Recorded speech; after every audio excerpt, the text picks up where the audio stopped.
No, la sopita sí me la como, pero de noche. Buenas noches para todos. Bienvenidos una vez más. Buenas tardes.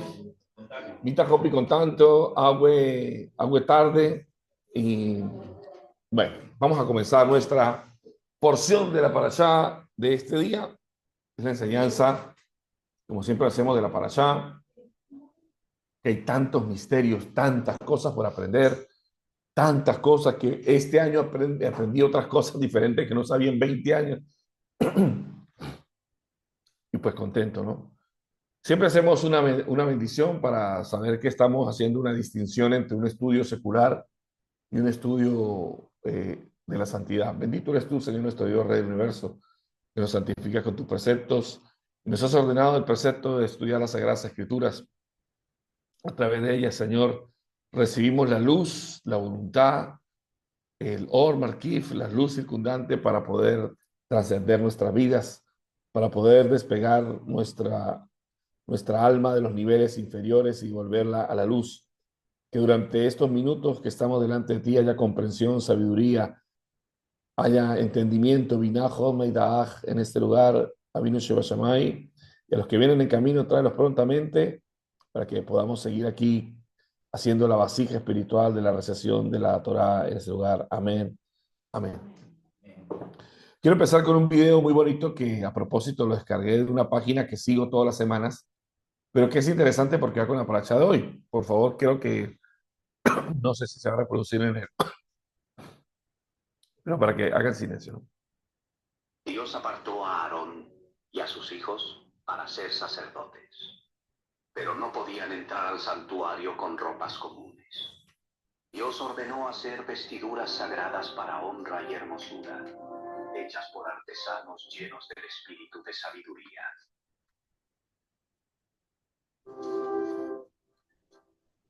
La primera pieza clave era el efod, un chaleco primoroso de oro y lino de colores. En sus hombreras, Dios mandó poner 2 piedras de ónice negro. En ellas se grabaron los nombres de las 12 tribus de Israel.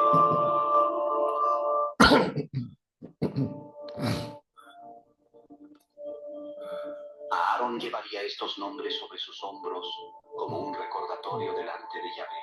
El sumo sacerdote cargaba literalmente el peso y la identidad de toda la nación cada vez que entraba a ministrar.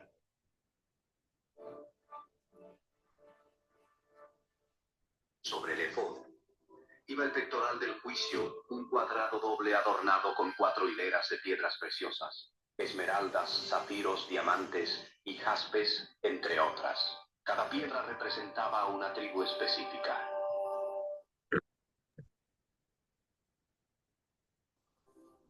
Aarón llevaría estos nombres, no solo en los hombros, sino sobre su corazón. Cuando entrara al santuario, Dios quería que el líder de su pueblo los amara profundamente, mientras intercedía por ellos.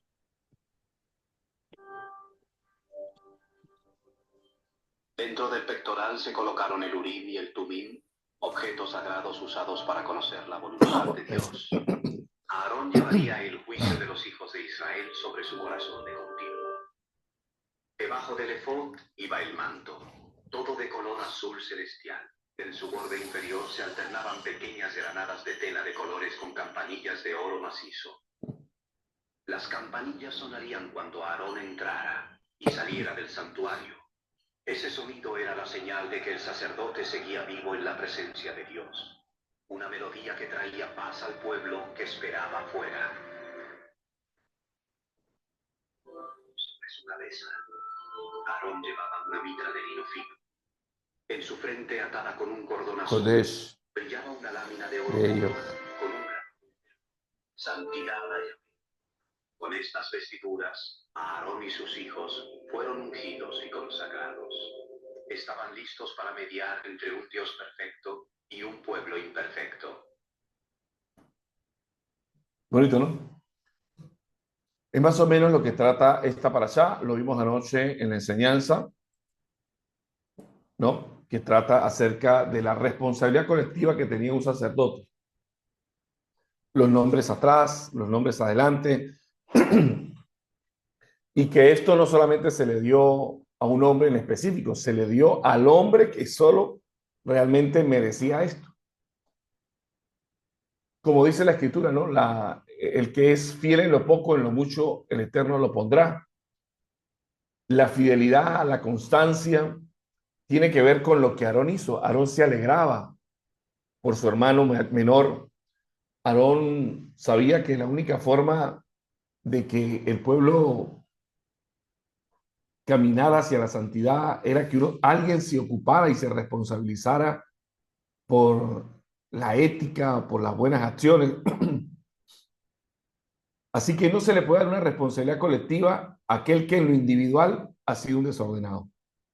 De hecho, eso significa la palabra tetzabé, ordena. El orden precede a cualquier cosa sobre la tierra. Siempre. Si no hay orden, no hay santidad. Si no hay orden, no hay abundancia. ¿Sí? Entonces, el orden es muy importante. Y el orden representa en la Torá, significa que cada persona ocupe su lugar. Esa es la parte más importante, que cada persona ocupe el lugar.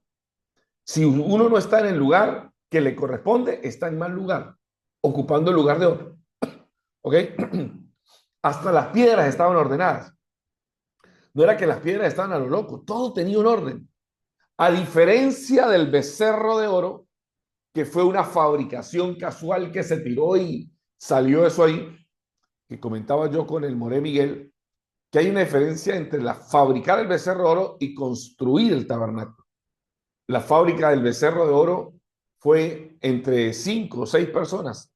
La construcción del Mizcán, del tabernáculo, era un grupo de gente. Eso quiere decir que la santidad no se alcanza en un pequeño grupo. ¿Por qué? Porque ese grupo solamente está buscando su peculio, su deseo particular. En cambio, la construcción habla de que cada quien colocaba lo que le pertenecía. Dice, y cada quien tomó una ofrenda de su corazón. Dios agarró a Bezalel, que era hombre entendido, tomó a otras personas para construir, las mujeres tejían. O sea, el Mizcán no es una construcción de Miguel Martínez. O sea, esto no lo estamos construyendo o no lo está construyendo Miguel, aunque Miguel le ha metido el pecho. Lo estamos construyendo entre todos. Esto es una construcción entre todos y es lo que nos quiere transmitir la Torá, el orden. El orden, pero que cada quien haga lo suyo. Y por supuesto que todo esto representa en el corazón de un hombre, las piedras representa ¿qué? Unidad. Unidad, que era el sacerdote, era el que comunicaba a Dios. Me gustó mucho porque cada asunto de las vestiduras sacerdotales, luego Pablo las va a tomar por allá en Efesios, recuerdan, las vestiduras ¿cómo se llama? Efesios 6. Sí, pero él le llamaba la armadura de Cristo, la armadura del cristiano. Pero él toma una figura griega, romana, una figura romana, que el yelmo de la salvación. ¿De dónde saca eso? No es una metáfora, es de una metáfora de una metáfora. ¿La metáfora qué? De la vestidura sacerdotal, ahora él lo lleva. No está mal, no está mal. Pero con esa intención se borra esta intención que está aquí. Esta intención. Pero hay una parte que a mí siempre me ha gustado y que cuando yo estaba más muchacho la tenía en cuenta, que era el yelmo de la salvación. ¿Recuerdan el yelmo de la salvación? ¿Qué era el yelmo de la salvación? A ver, Daniel. Protector, el casco. Bueno, en ese tiempo se insinuaba como que te protegía los pensamientos. Era la insinuación, sí. Era la insinuación, pero se quedaba corto en el análisis, ¿ya? No, que nos protege los pensamientos, pero ¿cómo se protege un pensamiento? Si todo Mishpatim, todo Terumá nos está hablando de leyes para proteger el pensamiento, y en esta es donde hay realmente una alusión para proteger el pensamiento. Y la pregunta es, ¿cuántos quieren proteger el pensamiento? Bueno, nada más esos 3, a esos 4 se los digo al final. Entonces seguimos. Solo 4 quieren proteger el pensamiento. Y recuerdo yo, que lo escuché a un predicador cuando yo era muy muchacho.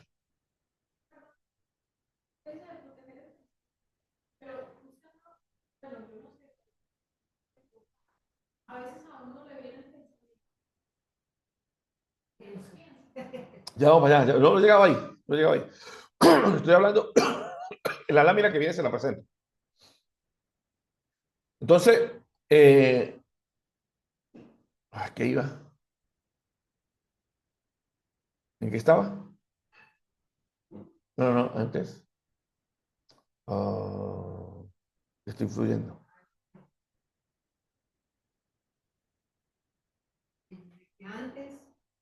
Ya, ya.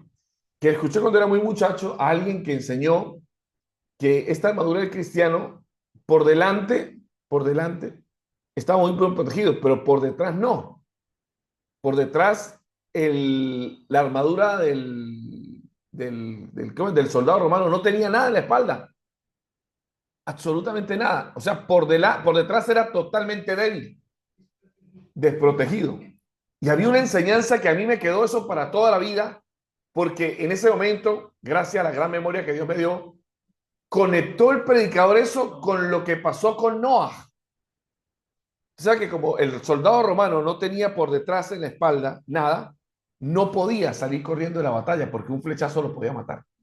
Siempre tenía que ir ¿qué? Pero no solo eso, sino que el que iba atrás iba protegiéndole la espalda al que iba adelante. ¿Entiendes? Entonces, eso es un principio muy bonito, aunque tomado de la alegoría del soldado romano.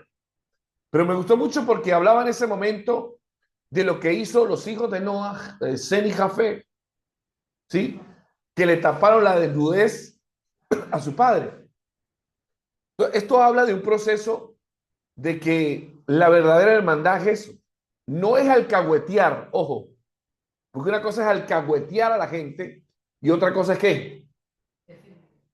Cuidar la espalda de la persona, cuidar la dignidad de la persona.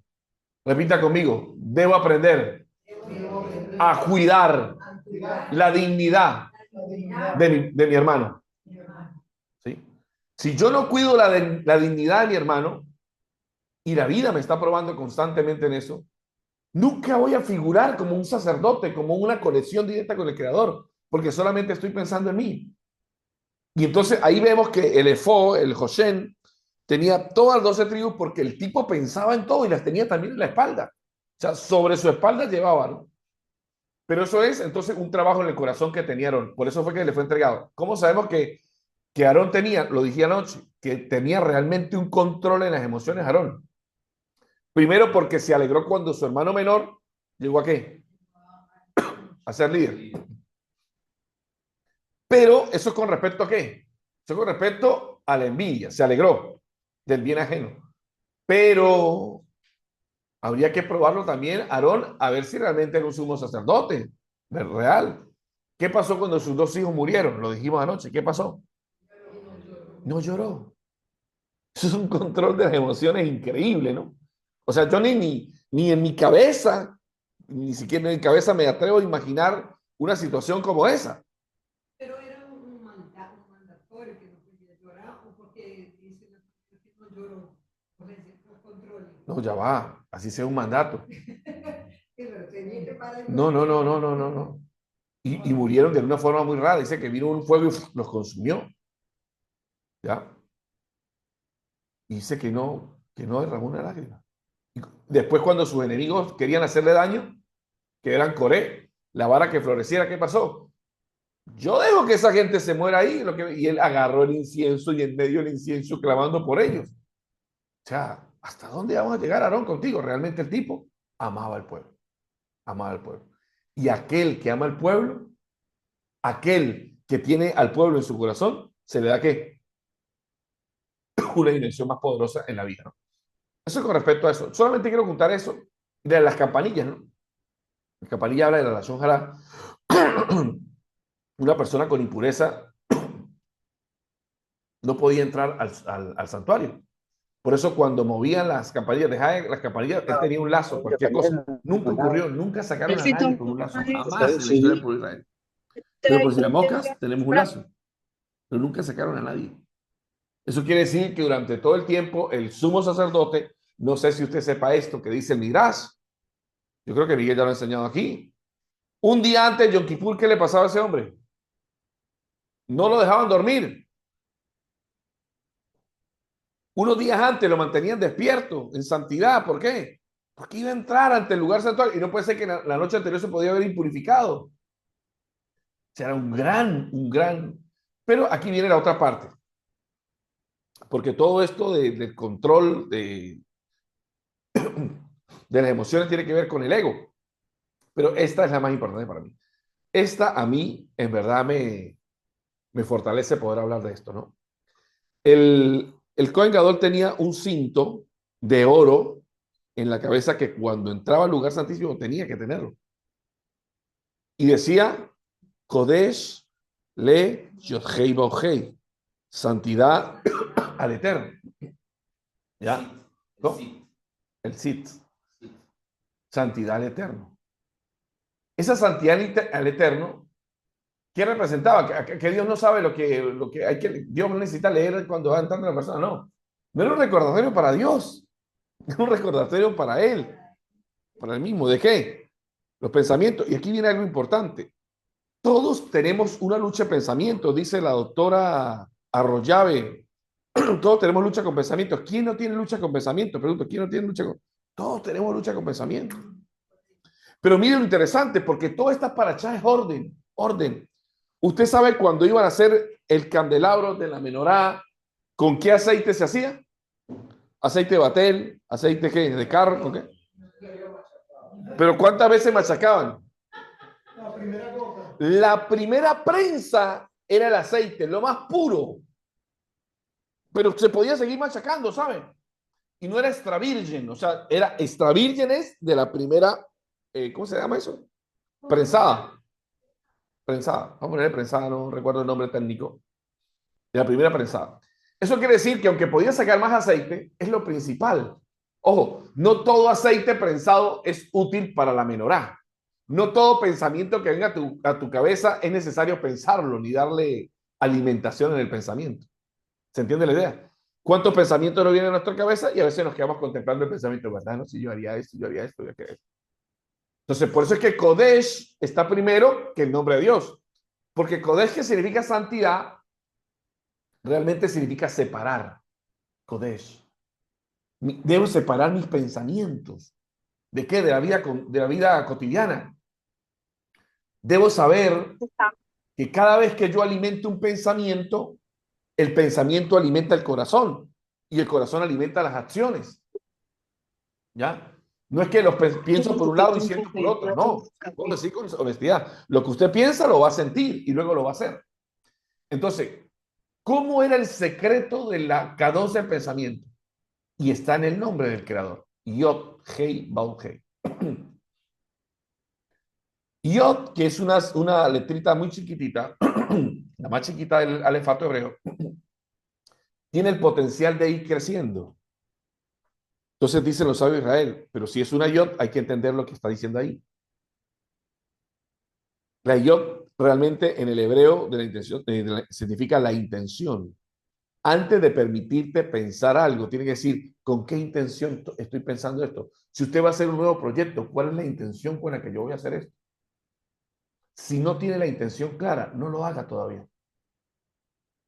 ¿Se entiende? Si la intención no está clara, la idea no está bajando de Keter, está subiendo del cuerpo, está subiendo del ego, está subiendo del instinto.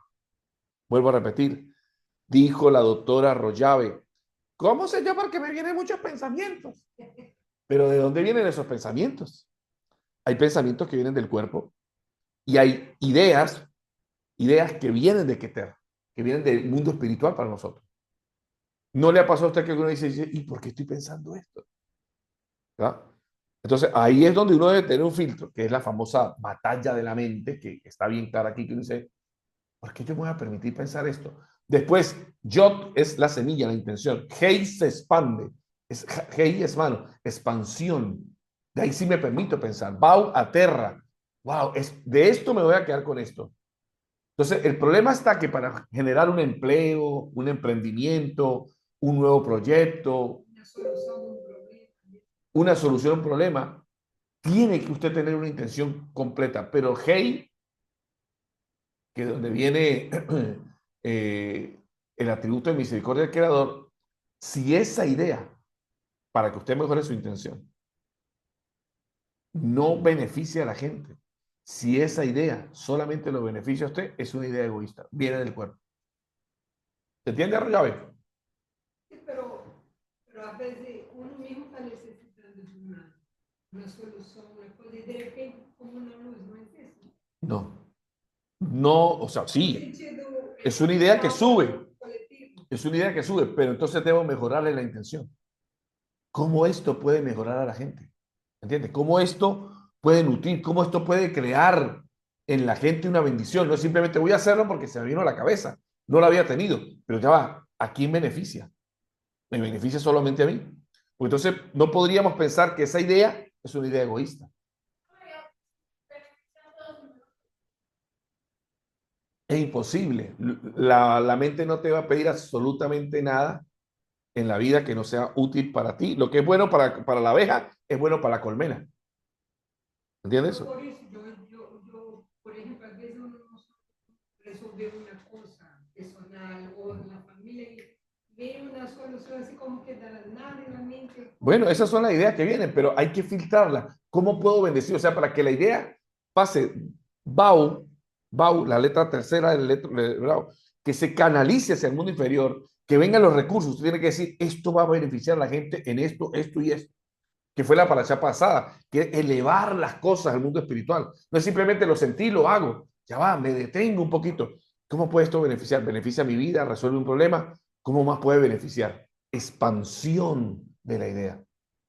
Y sí, me gusta mucho eso que hablas tú de la buena intención, porque fíjate que las 4 letras, una tiene que, dos son la letra G, Ujú, que representan una mano, ujú, pero una mano otorgando y una mano recibiendo.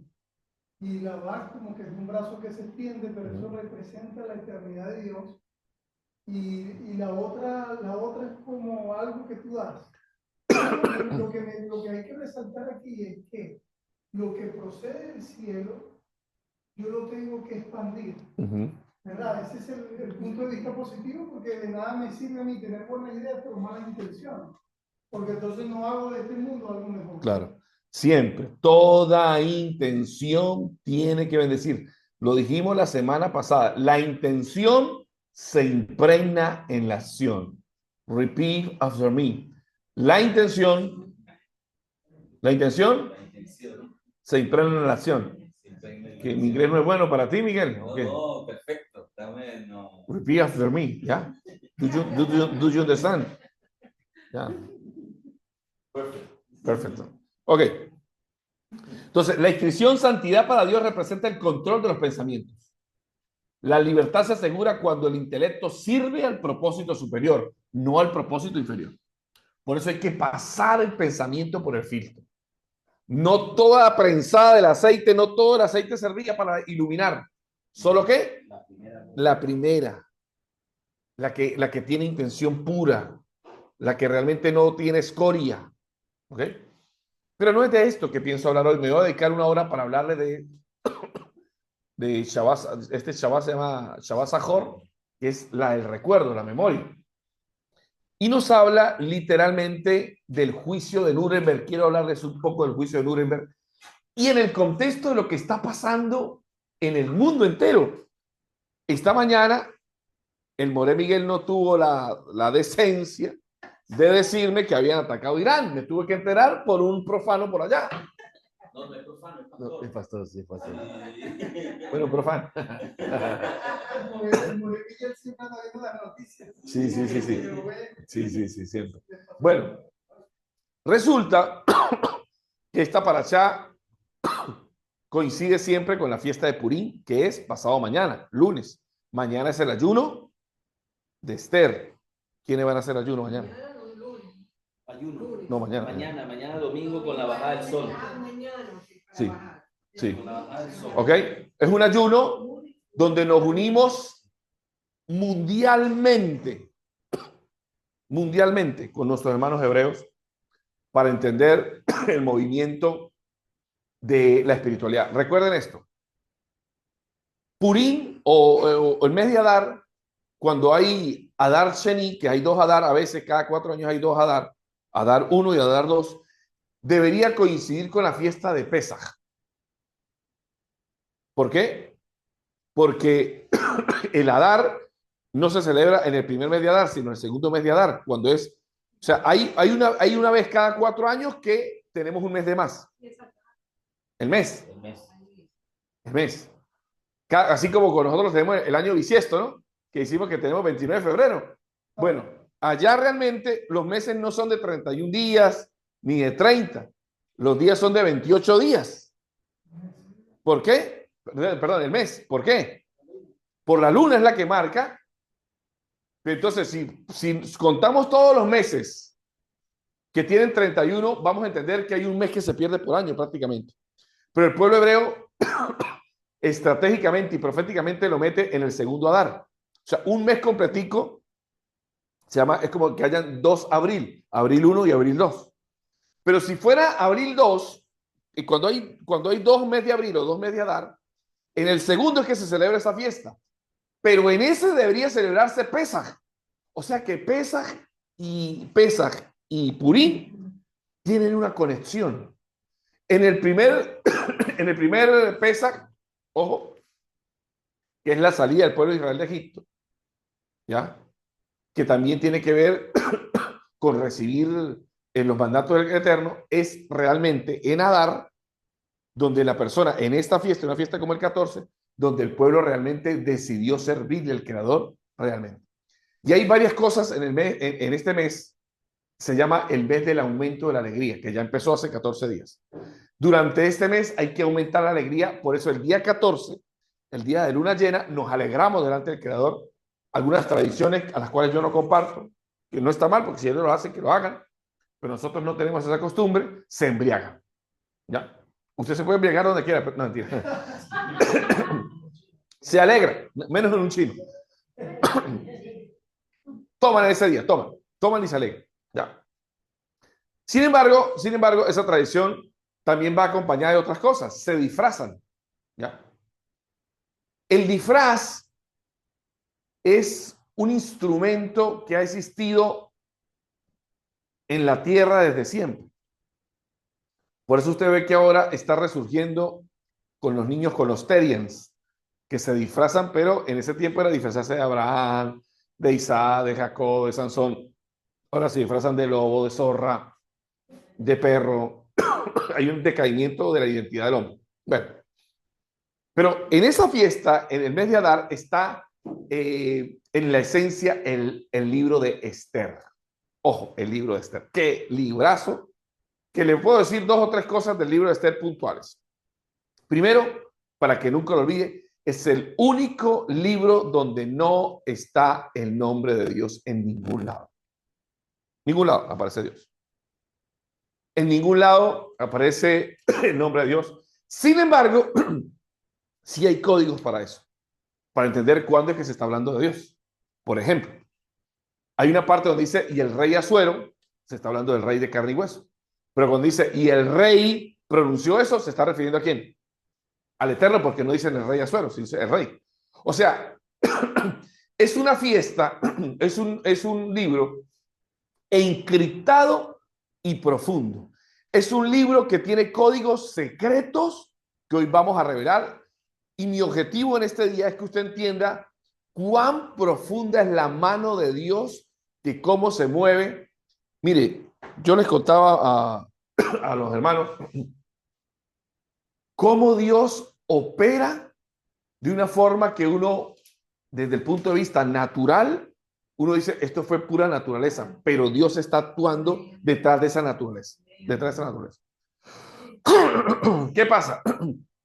Primero, que el imperio medo-persa dice que cuando el rey Asuero subió al poder, hizo una fiesta que duró muchos días. Invitó a todos los hombres a la fiesta y mujeres, y dice que algunos dicen que sacó los utensilios sagrados, se hizo un trono como el del rey Salomón. Por eso que la capital no podía quedar en otro lugar sino en Azusa. ¿Por qué? Porque lo hizo tan pesado que cómo lo transportaban. Por eso el imperio medo-persa no quedaba en Azusa, pero como hizo el trono ahí se quedó y ahí empezó él a gobernar. O sea, todo es oculto. ¿Y por qué todo es oculto? Porque ahí vivía Hadasa y ahí vivía Mardoqueo. empezamos a ver el trasfondo, lo que hay detrás de cómo Dios mueve los hilos de la historia, incluso de forma que natural. Pasa que la reina Basti, que es la que sube al imperio Asuero, a Jaberosh, dicho en hebreo, que literalmente era un domador de caballos. Un domador de caballos. ¿Sabe qué es un domador de caballos? Un domador de caballos, un tipo que los entrena, pero caballos briosos. Pero no era cualquier hombre. El Midrash y la historia del pueblo lo describe como un hombre extremadamente alto y fuerte. Que donde él se paraba impresionaba con la fuerza. Claro, para domar un caballo no podía ser cualquier enclenco como uno. Hay que ser un tipo fuerte, ¿no? Para domar el caballo. Entonces, dice que el hombre llegó y Basti lo vio y quedó prendida y enamorada. Pero era un hombre sin mucho sabiduría. Solo tenía mucha ¿qué? Fortaleza.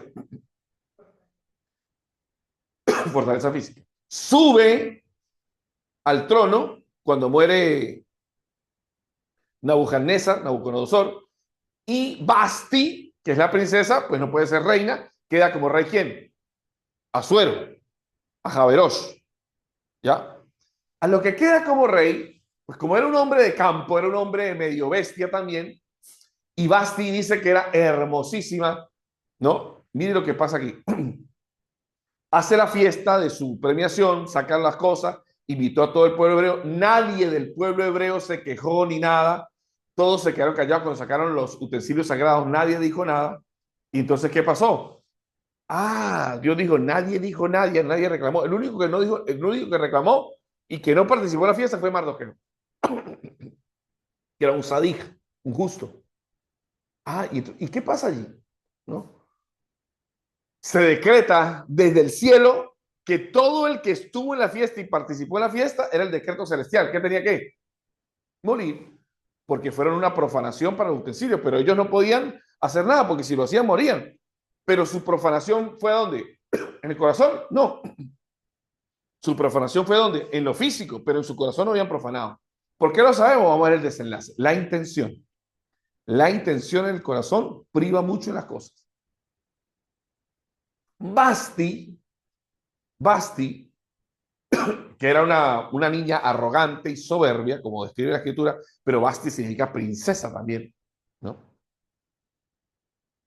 Cuando Ajaveros subió al trono, tenía desprecio por los judíos también. Tenía desprecio. Incluso no permitió que los judíos regresaran a Israel. No permitió que se levantara el templo. O sea, no permitió muchas cosas del pueblo hebreo. Pues ya también tenía sentencia. Y Asuero la manda a llamar, dice, y el rey la mandó a llamar. No Asuero, el rey la mandó a llamar. Y no se presentó. Hay varios comentarios. Miguel dice que el comentario es que cuando el tipo la mandó a llamar porque quería impresionar a todos sus, ¿cómo se dice? Invitados con la belleza, le salió lepra. Otro dice que le creció una cola como de un mono. Yo lo he leído en el Midrash. Entonces dice que ella dijo, no voy a ir. Y no voy a ir. ¿Y quién me va a mandar a mí? ¿Quién me va a obligar a ir? Si usted lo que era un domador de caballos, yo fui el que lo hizo este rey. Así son las cosas. Y Asuero, como era medio tapado, ¿sí? Le dijo a los ministros, ¿qué se debe hacer con una mujer que no quiere hacer caso? Es lo que se debería hacer hasta el día de hoy. No es cierto. Es chiste, es chiste. ¿Qué se debía hacer? Y todos los ministros dijeron, mi señor, a esta mujer hay que matarla. Porque imagínense que todas las mujeres del reino se enteren lo que ellas hicieron. No va a haber ningún hombre en Medo y Persa que le pueda decir nada a la mujer porque la mujer se va a sublevar. Le pareció bien a Asuero. ¿Y qué pasó? La mandaron a matar y la mataron. Sí la mataron. No, dirás, pero no dice que murió. Pero en la sugerencia sí está que está muerta, que van a matarla. Pero ahí tiene soporte bíblico, porque dice la escritura en Joel él iba a acabar con todo el imperio babilonio, con Sí, toda esa, vamos a decir, con todo ese pueblo. claro. Y ella era la última. La última de Babilonia. Tenía que morir. Y además dice que la sentencia era de muerte, pero no dice cuándo murió, pero se entiende que murió. Que la mataron. No que murió, que la mataron. ¿Ya? A lo que muere ella, pues por causas naturales, Asuero, que es un hombre muy brioso, como un caballo fuerte, necesitaba una ¿qué? Necesita su yegua, su potranca. Y manda al imperio a pedirla. Pero uno dice, pero me parece muy de lo último como mataron a esa pobre mujer. Ya va, pues, eso es lo de menos, una mujer así. Pero mire lo que pasa aquí, Arroyave. Mire lo que pasa. ¿Entiende esto? Esta mujer le había impedido al pueblo de Israel volver a su tierra santa. ¿Sí? Por eso la pusieron en la misma condición. Cuando el rey la mandó a llamar, ella no fue. Cuando el pueblo de Israel quiso ir al rey, a su propio rey, ella no le impidió. Ah, ¿tú lo impediste? ¿Tú no fuiste? Ahora, por el mismo decreto, vas a morir. O sea, ahí uno empieza a ver mitad que negué mitad. Tú no quisiste que el pueblo de Israel volviera a Israel, tiene sentencia de muerte, pero tenían que buscar algo en el plano físico para que tener la sentencia de muerte. Entonces, uno nunca sabe cada situación en la que uno se mueve, porque todo parece natural, pero su sentencia estaba ¿desde dónde? Desde el plano espiritual. No permitió que el pueblo de Israel volviera a Israel, profanando así el nombre de Dios, profanó el nombre del rey, de Asuero o de Dios. Recuerde que rey en el libro de Esther está como codificado. Es el primer elemento de código. Uno dice, pero de verdad no se cumplió. Bueno, segundo, importantísimo porque las enseñanzas que hay son bonitas. Amán sube al poder como uno de los ministros muy intelectual. Amán el agageo, hijo o descendiente de Amalek. Por eso es que hoy es Parashá Zahor. Hoy no podemos, o todos estos días, no podemos olvidar lo que nos hizo Amalek. ¿Qué nos hizo Amalek? Cuando el pueblo de Israel salió de Egipto, después de ver los milagros, todas las naciones de la tierra temblaron de lo que Dios había hecho con Egipto, la potencia mundial, cómo los había despotenciado, cómo los había humillado. Y viene esta nación a atacar al pueblo hebreo, enfriándolos, llenándolos de miedo. Y entonces aparece en eso 17 que dice, hay que pelear contra Amalek. Pero en Deuteronomio 23 hay un mandamiento. Dice, tendrás luchas con Amalek, raerás la memoria de Amalek sobre la tierra. O sea, y la escritura dice, no olvides lo que te hizo Amalek. Pero ya va. ¿Y por qué ese resentimiento? No que la Torah dice que hay que soltar el pasado. Hay muchas cosas aquí. Ojo, el Señor nos dice, entre los 10 memoriales que hay que recordar, una de ellos la salida de Egipto, entrega la Torá, las aguas, y una es, no olvides lo que hizo Amalek. ¿Qué fue lo que hizo Amalek? Atacó por la retaguardia. ¿A quiénes? Los que iban atrás. Pero ¿cuál fue el objetivo? Que pensaran, exactamente, que pensaran que realmente no fue que Dios los estaba favoreciendo, sino que todo había sido cuestión de coincidencia, de buena suerte que habían salido, desalentarlos. Pero para que Amalek se levante contra una persona o nación, necesita que usted tenga la misma condición de Amalek. Solo puede haber un Amalek en la vida. Escuche lo que hace Amalek. Y el pueblo llegó a Refidim y se quejaron contra Dios y murmuraron contra Moisés diciendo, ¿está el Señor con nosotros? ¿Sí o no? Pero ya va. Los saca con milagros de Egipto, les abre el mar rojo, les da pan y todavía preguntan si está el Señor, sí o no. ¿Qué significa eso? Duda. Duda. A lo que yo meto en mi cabeza duda y no tengo santidad, sino que me permito que el primer pensamiento me saque de la esfera de la supervisión divina, inmediatamente viene Amalek y me ataca y dice, ve, Dios no estaba conmigo, Dios no existe. Es lo que ha hecho Amalek por todas las generaciones. Es el pueblo que siembra la duda. Y hoy hay un Amalek en el mundo regado, un espíritu de Amalek. Todo, el espíritu de Amalek actual, diciendo que todos los judíos son sionistas, que todos los judíos del mundo, ¿sí?, son los genocidas, que jamás son unas criaturas muy quieticas y que ellos son unos colonos malvados. O sea, llenando, y yo digo, Amalek no es una persona, es un espíritu, es una forma de percibir la realidad. Quieren destruir al pueblo del libro y van a destruir a los débiles. Por eso, en este día, en estos días, el pueblo de Israel se hace fuerte. Por eso es que hoy se atacó a Irán, que es cuna de Amalek. Hoy, estamos nosotros en un puente profético. Entonces, seguimos con Esther. Esther nació, su nombre es Hadasa. Hadasa. ¿Sabe qué significa Hadasa? Verde. Cuando ella nació con una señal. El que me diga con qué señal nació, tiene 20 puntos en el examen. El cordón umbilical lo tenía ¿qué? Amarrado. Por eso estaba poniéndose verde, casi se muere ahogada. El cordón umbilical. Pero una señal de que en su mano venía ¿qué? A la horca algunos personajes. Nada, nuestro nacimiento, todo en la vida habla de la potencia de nosotros. Yo quiero mencionar solo aquí, a los que son venezolanos lo van a entender muy bien. Nicolás Maduro Moros no es venezolano, es colombiano. O cañero. Pero yo estaba checando en Google. Ahora puse que de venezolano. No, es colombiano. Él no supo hacer encontrar la partida de nacimiento venezolana.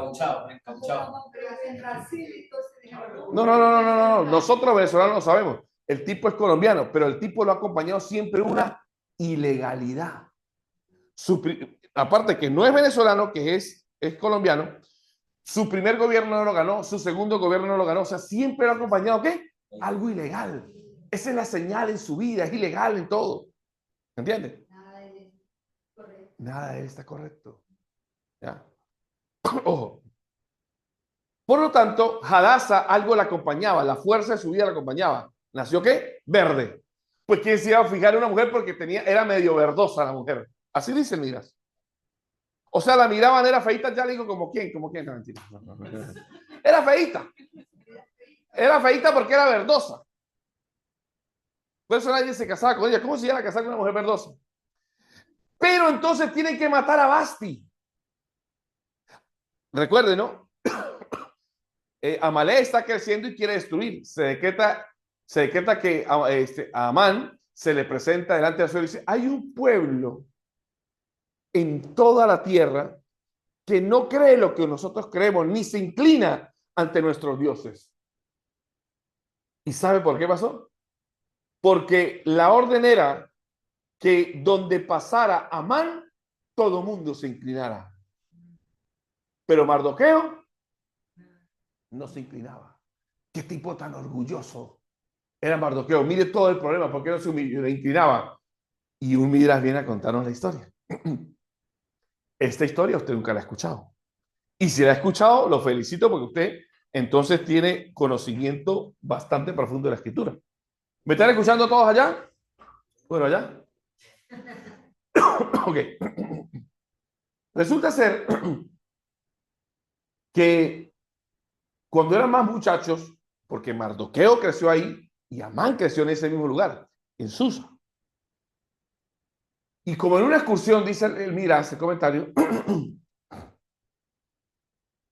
que Amán quedó sin comida y a punto de morir. Y le dijo, dame de comer a Mardoqueo. Dijo, no, porque si te doy de comer, muero yo también. Y le dijo, dame de comer. Dijo, no te puedo dar porque no guardó su comida. Dijo, dame de comer. Dijo, te juro, te prometo que yo seré tu siervo para toda la vida. Amán a Mardoqueo. Y le dijo, ¿me lo juras? Dios, sí, te lo juro. No, pero esto tenemos que dejarlo por escrito. Como que tú vas a hacer y me lo juras, después dices que no, que era mentira. ¿Y qué tenemos? Los zapatos eran de cuero. Eran hechos de, no eran zapatos como de ahora, eran telas de cuero. Y ahí se escribió, Amán será siervo de Mardoqueo por siempre. La única forma de que Amán deje ser siervo de Mardoqueo es que Mardoqueo muera. Cuando sube Amán al trono a ser el ministro, todo el mundo se inclinaba. ¿Y quién no se inclinaba? ¿Por qué no se inclinaba? Por eso es que en la fiesta de Purín, cuando nosotros mencionamos a Amán, ¿qué hacemos? ¿Por qué? Mardoqueo decía, recuerda el decreto, y Amán se tenía que quedar callado porque era lo que él había prometido.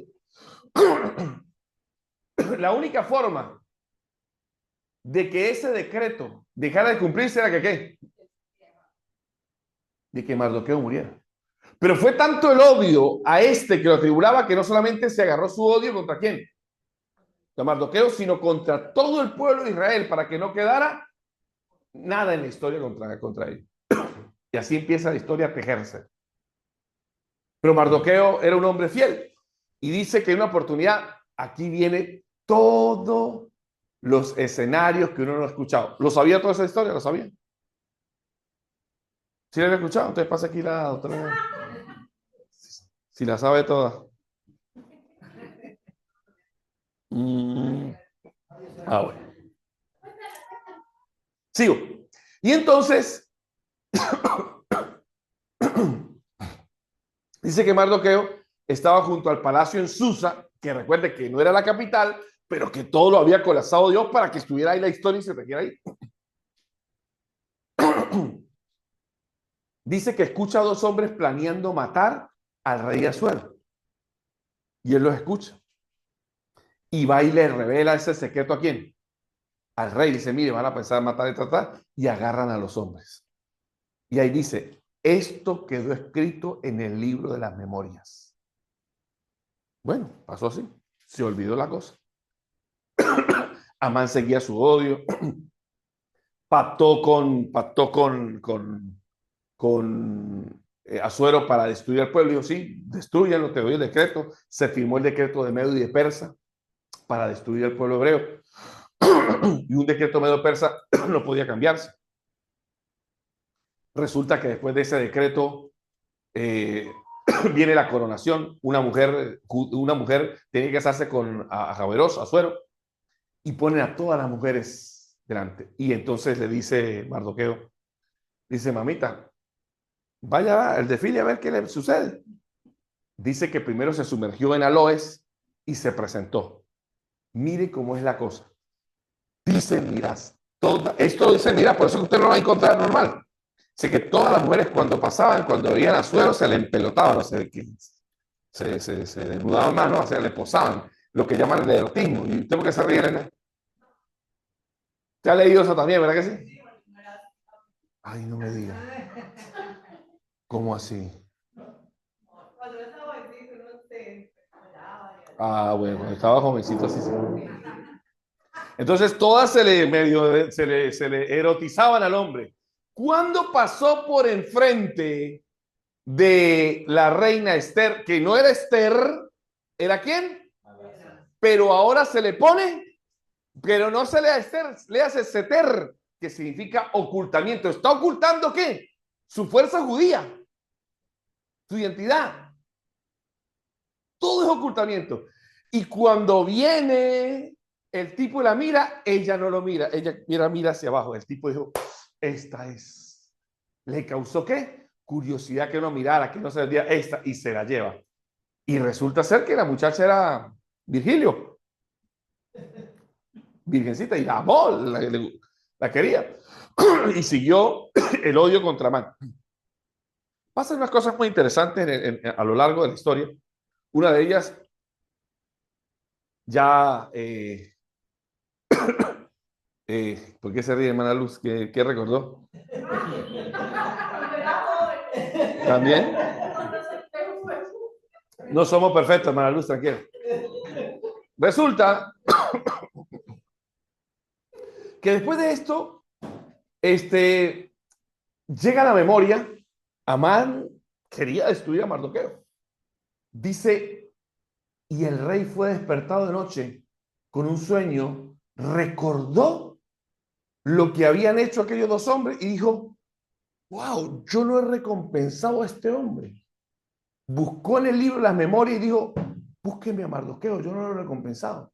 Entonces los sabios dicen, está el ocultamiento. El rey despertó. ¿El rey quién? El rey. Aparentemente es Hashem, pero no nombran a Suero, dice el rey. Vamos a recompensar a quién? A Mardoqueo. ¿Qué es el libro de las memorias? ¿En qué día estamos ahí? Estamos en Yom Teruah, en Rosh Hashanah. Que se abren en los libros de las memorias y la manutención. A ver, a Rojava le corresponde esto, a Ferney le corresponde esto, su buena sol. Se abrió el libro de las memorias y dijeron, este año vamos a darle a esto. Y dice que el rey mandó a llamar a Amán, le dijo, todo ocultamiento. Hermano, ¿qué podemos hacer con aquel hombre cuyo el rey quiera honrarlo? ¿Qué puede hacer? Y Amán, pensando que era para él, le dijo, mi señor, que lleve una túnica blanca con encaje de satén, así medio a terciopelo, la corona y que tenga el anillo en un caballo blanco y que lo recorra por todas las plazas y que digan, este es el honrado del rey, pensando que era para él, pero sí era para él, para una parte de él, pero como él era esclavo de quién, entonces dijo, va y llámeme Mardoqueo, al que él odiaba, y tuvo que sentarlo y pasearlo por la calle. ¿Usted se imagina ese tipo al hombre que odia paseándolo por toda la ciudad gritando, este es el hombre el que el rey quiere honrar? O sea, ya era para morirse. Bueno, seguimos. ¿Vamos bien? ¿Se está entendiendo la historia? Para Shazajor, el recuerdo, lo que ha hecho Amalek en la historia, porque lo que viene ahorita es un detalle histórico de precisión milimétrica donde uno dice, Dios está en la historia. Por eso no hay que preocuparnos, Dios está en la historia y siempre protegió al pueblo de Israel. Y aquí viene algo interesante. Después de esto, ya se va a cumplir el decreto y Esther no quería hacer nada. No quería hacer nada. Es más, Amán era tan desgraciado en la vida que preparó una horca en su propia casa para matar ahí a Mardoqueo. ¿No? Para matar a Mardoqueo. ¿Y qué pasó? Dice que Mardoqueo le dijo, ¿y tú no piensas hacer nada, mamita? Le dijo, tienes que hacer algo. Y le dijo, pero es que el rey no me ha llamado en muchos días. Si yo me le presento al rey sin que él me haya llamado, mataré el liderón. ¿Qué puedo hacer? Y le dijo, algo tienes que hacer. Porque si tú no haces, ahí viene el famoso versículo del Esther 4 que dice, si tú no haces algo, no sabemos si Dios te ha puesto en este día para eso, pero si tú te quedas callado, tu pueblo, tú y tu familia morirá. Pero cree, dijo Mardoqueo, que respiro y liberación vendrá de cualquier otro lugar y no sabemos si Dios te puso para eso. Y dice ella la famosa frase que inmortalizó a Esther. Si perezco, que perezca. Me le voy a presentar al rey. Ayunen todos los 3 días y nos vamos a meter con Esther mañana, la fuerza de Esther. Dice que se le presenta así al rey, se le presenta y el rey a lo que la ve dice, pasa algo. Entra y dice, Señor, si he hallado gracia delante de tus ojos, permíteme ofrecerte un banquete y llamar al Señor aquí, Amán? Claro que sí. Escuche esto. Porque ella dice, si perezco, que perezca. ¿Sabe qué quería hacer ella? ¿Sabe qué quería hacer? Hacer que Amán se acercara a ella para que el rey pensara que ella tenía algo con Amán y poder matarla a ella y a Amán. Eso dice el comentario. ¿Por qué aniquilarse Era la única forma de aniquilar el decreto. ¿Sí? De aniquilar el decreto. Y ese el decreto está en la Torá, El decreto se la así. números 30. Eliminar un voto de una joven. Y pasa que si ella se le acerca a Amán y Asuero ve que se le está acercando, va a sentir celo. ¿Y qué va a hacer? Va a matar a él y va a matar a ella, pero por lo menos mataron al muerto el perro, se acaba la rabia. Y bueno, la invita, una fiesta buenísima, dice, ¿qué pídeme lo que dice mi señor? Si quiere mañana también otra fiesta. Claro que sí, y siguieron el otro día y de repente dice, y ahora sí, dice, Señor mío, lo que pasa es que hay un hombre que quiere hacerle mucho daño. ¿Sabes que las mujeres siempre para el drama son especiales? Se empezó a agarrar la manito aquí así decir, ay hermano, ay, mi señor, como yo no tengo el sistema de Venezuela. Ay, mire que hay un hombre, el síndrome de como yo no tengo, yo necesito que usted me ayude. Pues ya no aguanto más. Le dijo así, le dijo, necesito, mire, porque hay un hombre. Dijo, ¿quién es ese man? Le dijo Asuero, dijo, es este malvado del Hamas, no de Hamas. Y ahí la Torá, o sea, ni Steven Spielberg puede reproducir el escenario de lo que está pasando ahí. El tipo dice, ¿cómo así? Dice, no, ya déjeme tomar aire, y sale el rey, y entonces se le tira a Amán a las rodillas y dice, no, señora mía, por favor, no quite eso, no. Y dice, no, suélteme, gorila. Así empezó como la lucha, no, suélteme. Y cuando va entrando, de repente el rey Asuero y lo ve, y le está rasgando la vestidura así porque se está parando, le rasgó el vestido y dice, ah, ahora no solamente quieres mi puesto, sino que también quieres a mi virgen. Lo mandaron a ahorcar en el mismo lugar que le había preparado. ¿A quién? A Mardoqueo. Los que pensaban para Amar fueron anulados, ¿no? Ahora mire esto. De eso sucede que Mardoqueo tenía 10 hijos. Y le dijo, también máteme a los 10 hijos. Eso está ahí en la Torá. Y aquí empieza algo, porque ¿quién es el Amalé moderno? Dice el Gaón de Vilna, por el año 1900. Amalek se levantará, y Amalek significa, es como naciones, Amalek, que se habían juntado, naciones en contra de Israel. Y lo que mejor se puede entender como Amalek era Germania, que significa grupo de hermanos, Germany. O sea, no que Alemania sean los amalecitas. Los amalecitas habitaban en los alemanes en la Segunda Guerra Mundial con Hitler de frente, quería matar a quién? Al pueblo hebreo. ¿Ya? Después de que pasa eso, hay algo muy interesante. Mire esto, el juicio de Nuremberg oculto en la Megilá de Esther. El grito incomprensible de Julius Streich. Un hombre antes de morir de los 10 condenados nazis. Recuerde que Esther había dicho, Señor, no solamente mate a este man, mate a los 10 hijos que tiene. Porque también estaban confabulando. Y hay una cita en la Torá, en la Megilá de Esther, que dice, y a estos también. ¿Y cuáles son? Pero aparece, ahorita se lo voy a mostrar, o sea, está de más esos 10, y hay un paralelismo entre esos 10 que murieron y los 12 que estaban en el tribunal de Nuremberg, que murieron solo 10. Los otros 2 murieron antes, se suicidaron. Pero mire esto, o sea, todo en la sabiduría bíblica y en la profecía tenía que cumplirse. Vamos para allá.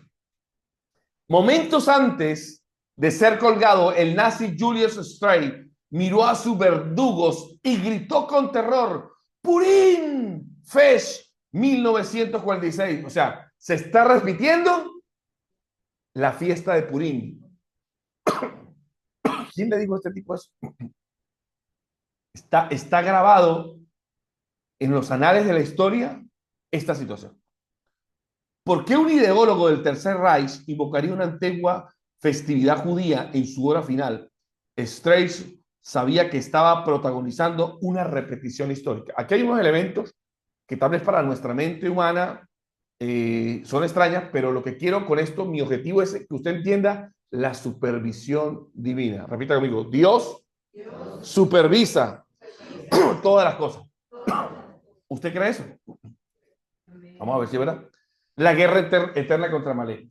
La Biblia describe a Amalek como el paradigma del mal, un odio que reaparece en cada generación. Amal era descendiente de Amalek. Los nazis son los herederos espirituales en su odio por los judíos. ¿Sí? Dios estará en guerra con Amalek de generación en generación. Éxodo 17:46. Palabra de Dios, Torá, de generación en generación. En cada generación hay ¿qué? Amalek. ¿Y qué es Amalek? Que siembra la duda.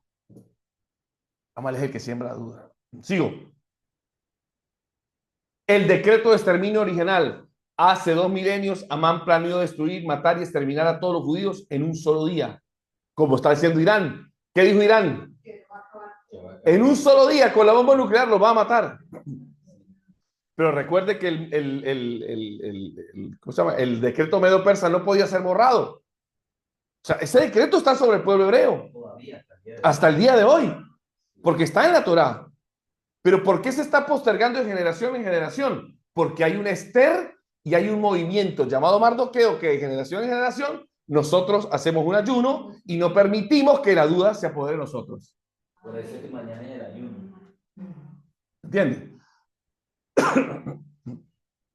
Hace poco vi una chica hebrea, casualmente una youtuber, que estaba metida en un búnker hace como ayer, creo. Y bueno, ella le hace creer a sus hijos que, mira, están en un juego de escondite. Y esto es algo que a uno lo pone a pensar, que uno dice cómo vivir una situación Correcto. tan fuerte, ¿no? Dice aquí, gracias a la reina Esther, el plan se revirtió. Amán y sus 10 hijos fueron ejecutados. Este milagro de supervivencia es lo que el pueblo judío celebra en esta fiesta de Purim, o sea, pasado mañana.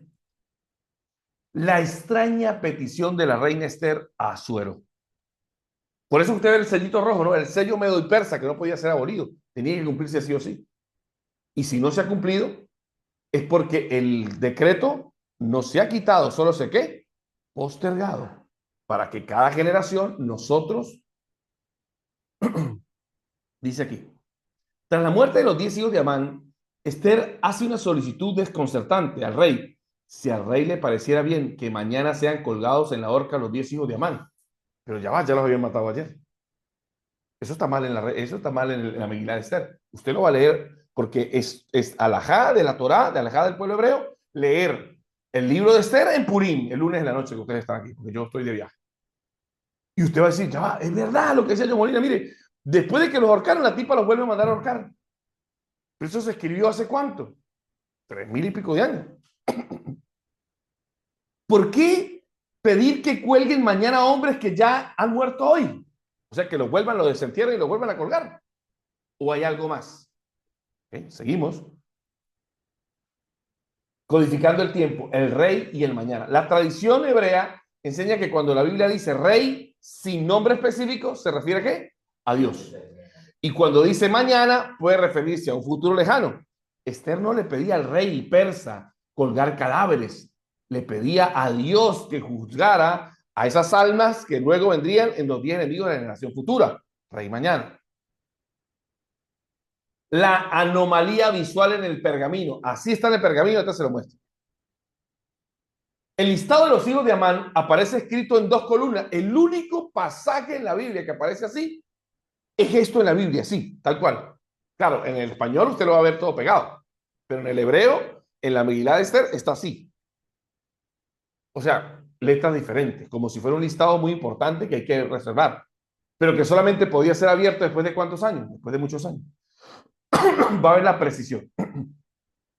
El listado de los hijos de Amán aparece escrito en dos columnas, una estructura inusual. Además, la palabra Beeb y A se repite 10 veces, dado que el texto bíblico no contiene redundancias accidentales.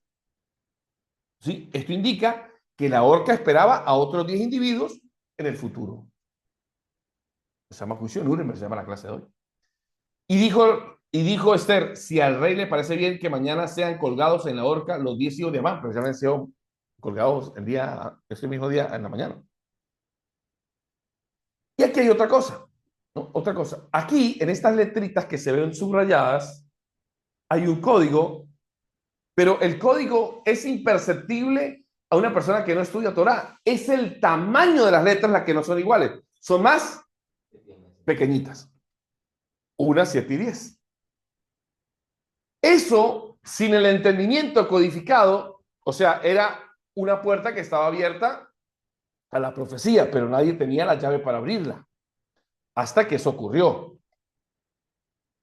¿Qué significa esos números? Significa 5.707. Eso es 5.707. ¿Qué es el 5.707?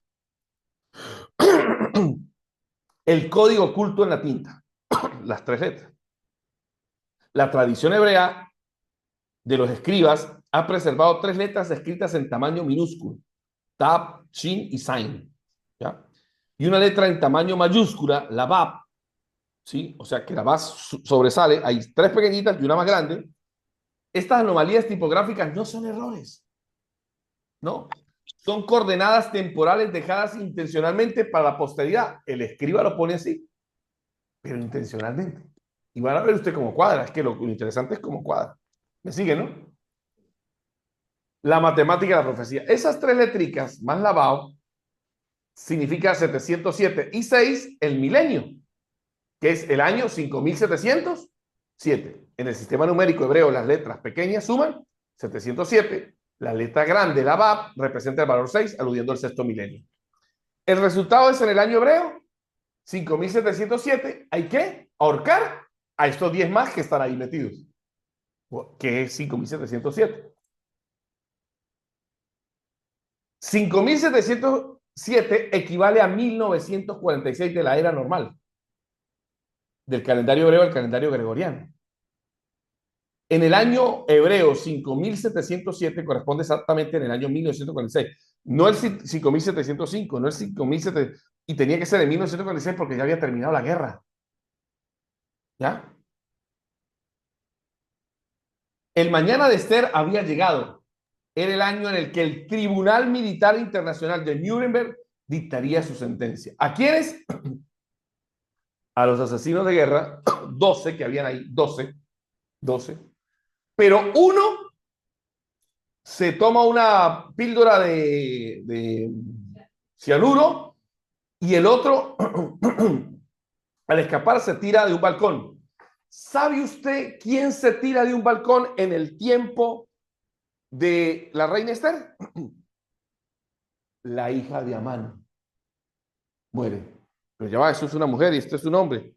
Este tipo era homosexual el que se tiró.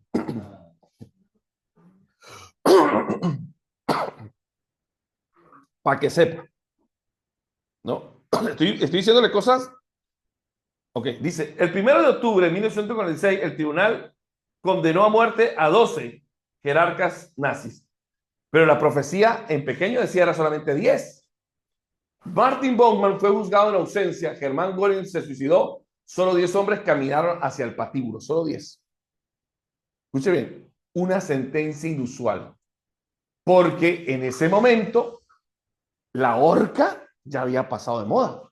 Estaba o fusilamiento o en su defecto la silla eléctrica. ¿Cómo es que vuelven a prácticas de nuevo de ahorcamiento? En Nuremberg, en Alemania, los tipos que construyeron las cámaras de gas, que había fusilamiento, ¿por qué no los matan así? Porque había ¿qué? Una palabra expresa. ¿De cuándo? De miles de años. Pero ahí no aparecía el nombre de Dios, pero todo estaba ¿qué? Siendo dirigido por una fuerza mayor oculta. ¿Cómo? Siendo un tribunal militar, el protocolo dictaba que la ejecución por fusilamiento sigue eléctrica, que era lo usual. Sin embargo, el tribunal decretó inesperadamente la muerte por ahorcamiento. La petición de Esther que fueran colgados se cumplió literalmente, el ahorcamiento. El día del juicio final, ¿sabe? A los tipos les sentencian la muerte el 16 de octubre. Lo decretan la muerte, ¿no? ¿No? Ese era el decreto de muerte. Pero, el calendario hebreo. ya. ¿Qué era Hoshana Rabá? El último día de la gran fiesta. El último Ya día va, de 10, Sukkot. 15, 22. Ya habían pasado 17 días. ¿Sabe qué día lo sentenciaron a muerte? Cállase para atrás. Lo sentenciaron a muerte. La sentencia fue en Yom Kippur. ¿Qué se sentencia en Yom Kippur? El juicio para la persona. Se cierra el juicio. El juicio ocurrió en Yom Kippur.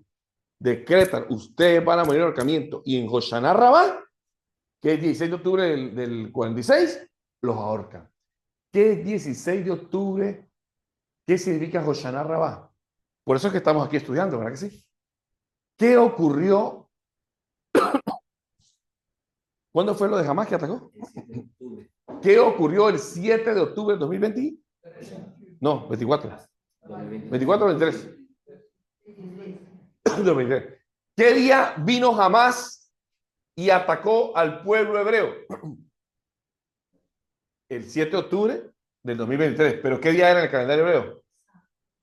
Era el séptimo día de Sukkot, era Hoshana Rabá. Escuche bien, si pasaban al octavo día, que es Simchat Torah, ¿recuerdan Simchat Torah? Hoshana Rabá es el último día La fiesta de Sukkot. de Sukkot. Sukkot son 7 días, del 15 de Tishrei al 22 de Tishrei, ¿sí? Y el 23 de Tishrei es ¿qué? Simchat Torah. Pero todo es una connotación. Si yo paso de Hoshana Rabá a Simchat Torah, quiere decir que la bendición está ejecutada, que la bendición se concretó, pero que caiga exactamente para esa gente el día en que se rompe el canal de la bendición, o sea, increíble, o sea, es como que decir, es imposible que sea tan preciso, ¿sí? Y otra cosa que es importante, dice aquí, las ejecuciones se llevaron el séptimo día de Sukkot, considerado en el Zohar como el día en que se sellan los veredictos finales divinos para las naciones del mundo. ¿Sí? Para ellos. Y los 10 hijos de Amalek representan literalmente casi que los mismos nombres que los nombres alemanes. Los nombres alemanes. La historia se repitió con precisión milimétrica. Los 10 hijos del odio ancestral fueron juzgados y colgados en la fecha predicha por las letras pequeñas y grandes de la Megilá. La historia no es coincidencia.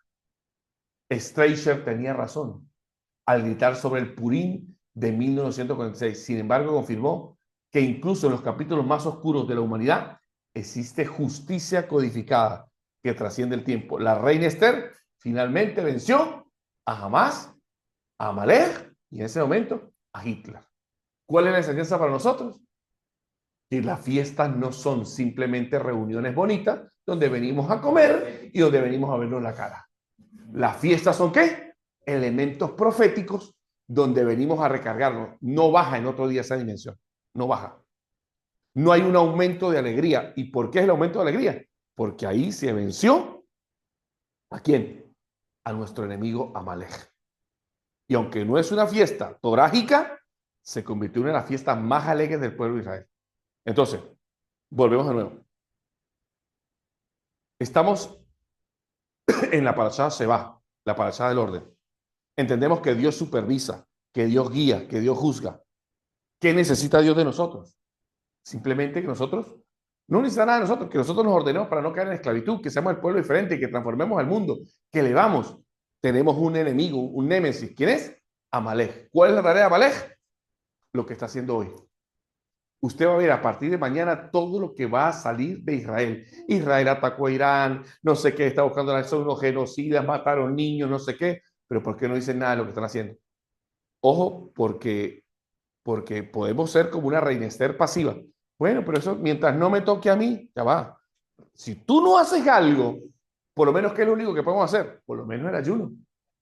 Respiro y liberación vendrá a otro lugar. Pero no sea que en esta oportunidad Dios nos puso aquí.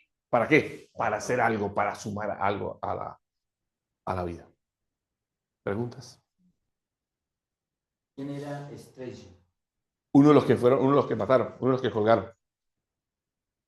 Gritó. O sea, todos ya sabían que ellos eran almas de... Pero ellos, o fue algo que vino como una revelación de ese momento. Yo pienso que ya sabían. Yo pienso que ya sabían o les habían dicho algo. Porque era el tribunal de Nuremberg, habían jueces hebreos.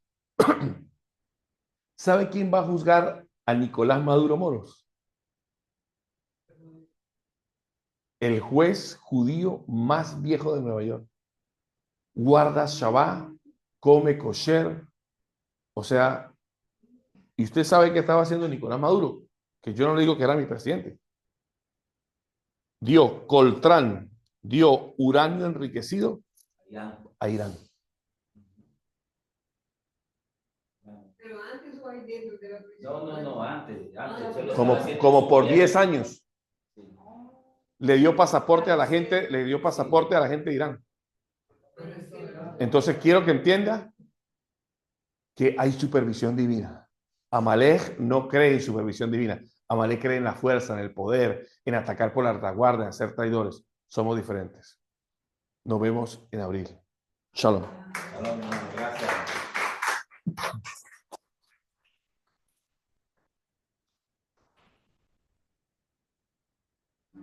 Sí, la fiesta es profética.